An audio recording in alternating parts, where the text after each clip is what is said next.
जी doctor साहब, चलते हैं आपके सेगमेंट की तरफ। और आज का जो हमारा टॉपिक है वो भी बड़ा इंटरेस्टिंग है, बड़ा अच्छा है और बड़ा आम इसमें जो है ना वो जोड़ों के दर्द के हवाले से जो है ना वो हम बात करते हैं। तो उस हवाले से थोड़ा सा बताइएगा कि रोज़े में ऐसे पेशेंट्स के लिए क्या रिलीफ है। बहुत शुक्रिया सर।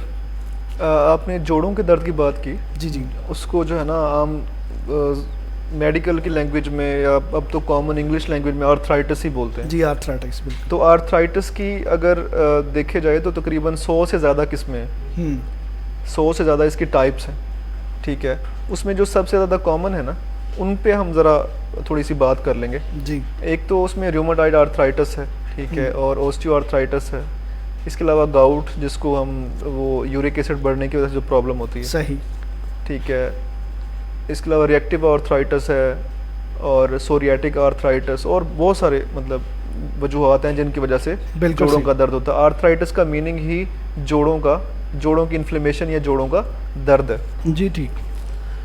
अच्छा, अब जिन लोगों को ये प्रॉब्लम, हम पहले रूमेटॉइड आर्थराइटिस पे आ जाते हैं। जिन लोगों को रूमेटॉइड आर्थराइटिस होता है तो जब वो रोज़ा रखते हैं तो उन पे क्या इफ़ेक्ट होता है इस चीज़ का। साइंटिफिक जो एविडेंसेस हैं ना, जो रिसर्चेस हैं, उनके जो रिजल्ट्स हैं वो ये शो करते हैं कि जो जोड़ों के अंदर पानी होता है, ठीक है, जिसको हम साइनोवियल फ्लूइड कहते हैं, ठीक है, क्योंकि रोज़ा रखने की वजह से हम कोई इनटेक नहीं ले रहे होते, हम कुछ खा पी नहीं रहे होते, हमें ग्लूकोज नहीं मिल रही होती, शुगर नहीं मिल रही होती। सही। तो जब वो जोड़ों का जो पानी है ना, उसके अंदर ग्लूकोज की कमी होती है, तो ग्लूकोज की कमी होने की वजह से वहाँ पे एक हार्मोन रिलीज होता है जो हम गाहे बगाहे जिक्र करते रहते हैं, कोर्टिसोल का, ठीक है। कोर्टिसोल बेसिकली एक स्टेरॉयड हार्मोन है।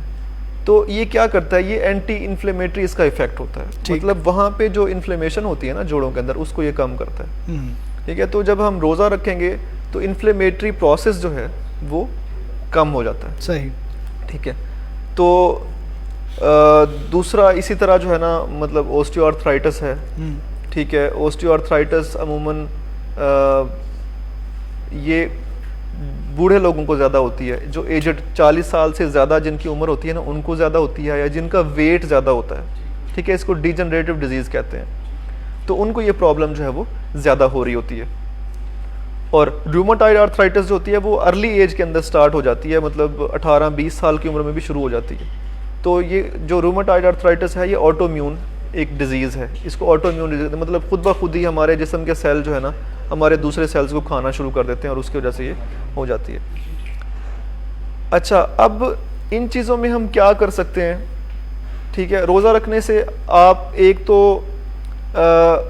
वेट लॉस करना आपके लिए आसान हो जाता है, अगर आप प्रॉपर तरह से जो है ना फूड इनटेक करें, आप खाना वगैरह जो है ना वो खाएं इफ्तारी में और सहरी में, तो वो आपके लिए आसानी हो जाती है एक चीज़। दूसरा, ये जो प्रोसेस है कोर्टिसोल की रिलीज़ वाला, ठीक है, ये ऑस्टियोआर्थराइटिस में भी और रूमेटॉइड आर्थराइटिस में भी, दोनों में होता है और रिलीफ देता है, पेन को भी रिलीफ मिलता है, और जो प्रोसेस होता है, जो अंदर इन्फ्लेमेशन का प्रोसेस चल रहा होता है, वो भी स्लो डाउन हो जाता है। ठीक जी। दूसरा, इसमें पट्ठों के दर्द के हवाले से भी बताइएगा थोड़ा सा कि। जी। अच्छा, पट्ठों के दर्द को भी जो है ना काफ़ी इस चीज़ से इफ़ेक्टिवनेस मिलती है। उसमें एक डिजीज़ है पट्ठों के दर्द की, जिसको हम फाइब्रोमाइल्जिया कहते हैं। फाइब्रोमाइल्जिया, जी, ये ख़वातीन को ज़्यादा होती है अमूमन। ठीक है। तो इस पे मैं चाहता हूँ कि बाद में आऊँ, पहले ये मैं कंप्लीट कर लूँ। तो गाउट, जिसकी वजह से काफ़ी पेनफुल होता है, पाँव के अंगूठे में दर्द और जोड़ों में दर्द वगैरह, तो यूरिक एसिड बढ़ने की वजह से होता है। ठीक। यूरिक एसिड का ताल्लुक खुराक से होता है, यानी हम बड़ा गोश्त खाते हैं, ठीक है। इसके अलावा जो पालक वगैरह हम लोग खा रहे होते हैं, कलेजी वगैरह, इस तरह की जो चीज़ें हैं, वो जब ब्रेक डाउन होती है जिस्म में जाके उनकी, यानी जब वो हजम होती हैं, तो उनमें से यूरिक एसिड रिलीज होता है। ठीक। अब अगर तो हम माह रमज़ान के अंदर, ठीक है, रोज़े रखें और साथ में जो है ना ये एनिमल प्रोडक्ट्स जो हैं, यानी कि गोश्त वगैरह, इन चीज़ों को कम कर दें और सब्जियां बढ़ा दें, ठीक, मैं फिर रिपीट करूँगा, यानी गोश्त और चिकन, जो बीफ मटन वगैरह, इन सब को कम करें, और जो वेजिटेबल्स हैं, सब्जियां, इसको सब्जियां तो वैसे ही बड़ी बेनिफिशियल होती हैं। हाँ जी, अगर हम उनको बढ़ा दें तो उसकी वजह से हमारे जो यूरिक एसिड का लेवल है वो भी एक तो कंट्रोल रहता है, अगर कम ना भी हो तो वो बढ़ता नहीं है, ठीक है, और जो दर्द वगैरह है वो मतलब कम होते हैं। अच्छा डॉक्टर साहब, जो वैसे गोश्त के जो है वो खाने शौकीन होते हैं, मैं अपनी बात करूँ, पठान जो है वो गोश्त के बगैर तो वो खाना खाते ही नहीं है, कोई भी चीज़ हो उसमें गोश्त ज़रूर डालना है, वो उनके लिए भी कुछ बताएं। देखें ना, फिर वो फिर मसले एक और बंदा भी यहाँ बैठा हुआ है। अब देखें, मैं टॉपिक से ज़रा हट रहा हूँ, लेकिन वो एक इन्फॉर्मेशन है, रहीम यार खान में शेख ज़ायद हॉस्पिटल है, हाँ, तो वहाँ पे ज़्यादा पेशेंट ना, वहाँ पे बलूचिस्तान का भी एक एरिया लगता है, सही, वहाँ से आते हैं, जो मतलब प्रॉब्लम होती है पाइल्स की, मतलब जो जिसको हम बवासीर बोलते हैं। अच्छा, वो पेशेंट जो है ना वहाँ से आते हैं, और ज़्यादा जो है ना वो मतलब पश्तून होते हैं। उसकी वजह यही है क्योंकि वो बड़ा गोश्त जो है ना वो ज़्यादा इस्तेमाल कर रहे होते हैं, ठीक है, उसकी वजह से कॉन्स्टिपेशन होती है और ये प्रॉब्लम होती है। और साथ में जोड़ों के मसाइल, उनको सिर्फ जो है ना ये ज़्यादा रीज़न यही है क्योंकि वो बड़ा गोश्त जो है ना वो कंज्यूम कर रहे होते हैं, तो वो तो हमें छोड़ना पड़ेगा ना। देखें, हम सिर्फ अगर जो है ना पालक ही खाते रहें, सिर्फ दाल ही खाते रहें, या सिर्फ गोश्त ही खाते रहें, तो वैसे ही बंदा अक जाता है, ठीक है। और बैलेंस डाइट कहते इसी को है कि आपने सारी चीज़ें बैलेंस करके खानी है, ये नहीं कि आप एक साल जो है ना वो बड़ा गोश्त खाते रहें, उसके बाद जो है ना कुछ और शुरू कर दें। बैलेंस डाइट रखनी है आपने, अपनी डाइट के अंदर फ्रूट भी रखने हैं, ठीक है, सब्जियां भी रखनी है, गोश्त भी रखना है, फिश भी रखनी है, अंडे भी रखने हैं, सब कुछ। तो फिर वो जाहिर है जिसको मसला होगा उसको वो चीज़ें फिर छोड़नी पड़ेंगी। जब तक परहेज नहीं करेंगे तो आप जाहिर है बेहतर तो नहीं हो सकते। सही। तो अब फाइब्रोमाइल्जिया की मैं बात कर रहा था। फाइब्रोमाइल्जिया की जो रीजंस हैं, एक तो वो है स्ट्रेस, कंटिन्यूस एक डिप्रेशन है ना वो। अच्छा, उसकी वजह से हमारे जो गर्दन है जी, यहाँ पे दर्द होता है, कंधों के नीचे दर्द होता है, कमर पे। आप पेशेंट को जहाँ पे भी जो है ना हाथ लगाते हैं, चेक करने के लिए दबाते हैं, वो पेशेंट चीख मारता है। अच्छा, ठीक है।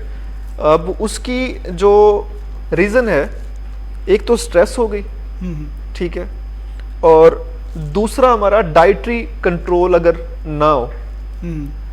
अच्छा, माह रमज़ान के अंदर ये दोनों चीज़ें हम कंट्रोल कर लेते हैं। एक तो स्ट्रेस भी कम हो जाती है क्योंकि हमारे ऊपर एक रूहानियत का एक माशाल्लाह से वो रंग चढ़ा हुआ होता है। बिल्कुल सही। हम कुरान पाक की तिलावत कर रहे हैं, नमाजें पढ़ रहे हैं, अपने रब को अब रब के की कुर्बत महसूस कर रहे हैं, तो उसकी वजह से ज़हनी सुकून एक मिलता है और स्ट्रेस लेवल जो है वो कम होता है। बिल्कुल ठीक है। अब वो स्ट्रेस लेवल ही हमने कम करना है फाइब्रोमाइल्जिया को जो है ना ट्रीट करने के लिए। दूसरा, डाइटरी जो इनटेक है उसको भी हमने बेहतर करना है, ठीक है। पानी की कंजप्शन जो है वो ज़्यादा करनी है, ठीक है। चिकनाई वाली चीज़ें आप डेली कहते हैं, हम काश जो है ना हमारी बातों को सुन के कोई 2-4 लोग इस पे अमल कर लें तो हमारा मकसद पूरा हो जाएगा, हल हो जाए, जो पूरा हो जाए। हाँ जी जी। तो रोज़े के साथ प्रॉपर डाइट और दवाइयाँ जो हैं अपनी प्रॉपर वो इस्तेमाल करें। और सबसे आखिर में बात यही कि जिस डॉक्टर से आप ट्रीटमेंट करा रहे हैं, आपकी सारी लैब्स की रिपोर्ट्स उन्होंने देखी हुई हैं, ठीक है, आपका वेट भी उन्होंने देखा हुआ है, ठीक है, आपकी मेडिसिन भी वो लिख रहे हैं, तो आप उनसे जो है ना एक बार ज़रूर जो है ना रुजू करें और अपना प्लान डिस्कस करें कि माह रमज़ान के अंदर मैंने कैसे मेडिसिन लेनी है और रोज़े रखने हैं कि नहीं रखने। तो बाकी हमारा काम तो ज़ाहिर है एक इन्फॉर्मेशन प्रोवाइड करना और एक रोज़े की अहमियत जो है ना उसको उजागर करना, ताकि ज़्यादा से ज़्यादा लोग जो है वही कहते हैं ना कि परहेज़ जो है वो इलाज से ज़्यादा बेहतर और दवा से ज़्यादा बेहतर होता है। बिल्कुल तो परहेज़ तो जो है वो करना पड़ेगा, उसके लिए गोश्त भी छोड़ना पड़ेगा, उसके लिए इस तरह की चीज़ें भी छोड़नी पड़ेगी। डॉक्टर साहब बहुत शुक्रिया। आज का टॉपिक भी जो है हमारा ज़बरदस्त था। कोई मेरा हाल सवाल रह गया नहीं है, इस हवाले से पट्ठों के हवाले से भी बात हमारी कंप्लीट हो गई है। ऐसे ही बिल्कुल।